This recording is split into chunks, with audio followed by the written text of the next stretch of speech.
Hi, I just wanted to stop and share a quick thought with you today. So if you're listening to this, thanks for tuning in and listening.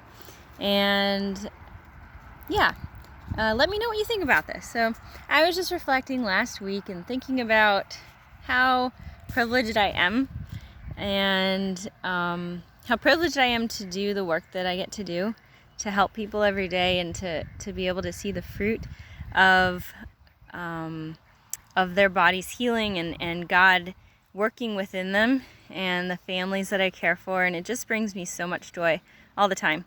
And I just was reflecting on this concept of interference and how we could probably apply that word to a lot of things in our world today. And all too often the pattern that I've noticed is that there is interference, and often our solution is to not really address the cause, but to address the symptom, or to address the thing we might see on the outside that's really masking or is an effect of what is happening on the inside. And that doesn't just have to be in the body. It could be in our roadways. I think you might be able to think about, how does interference affect our driving?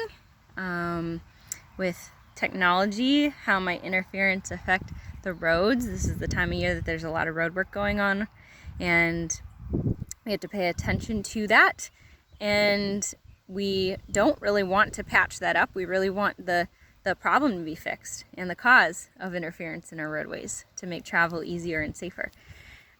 How might interference look like in our families? Often there are things that interfere with our relationships and interfere with our interactions and the joy that we might have or we're supposed to have in our families. But at times that interference might be buried, and we might not always be aware of what that initial wound is. And another example might be interference in one's marriage and between spouses. And how does that impact the children in the family or the extended family even? And that's something that we don't want to patch up either. We want to get to the cause, but our human nature often does patch things up, unfortunately. And so it takes some reflection to look and think and pray about what should we do to address what's interfering with things. So as a chiropractor, I get to see how things interfere with the body and how things interfere with the brain's beautiful coordinated effort to guide every function in the nervous system that then translates into every function in the body. My prayer and my intention is always to get to the root of something. And the more and more I've learned as a practitioner, as a chiropractor, as a family chiropractor, as one who really works like a mother caring for all of her patients, because I do care for each and every one of them, each and every one of you, is that the roots of certain interferences within how the body is designed to function often are a lot deeper than we might think at face value. The cause for something apparent even within the spine is much deeper. And so in reflecting on that, I've also found that oftentimes when we, just in our day-to-day lives, when we fall short of glorifying who created all things, and sometimes we glorify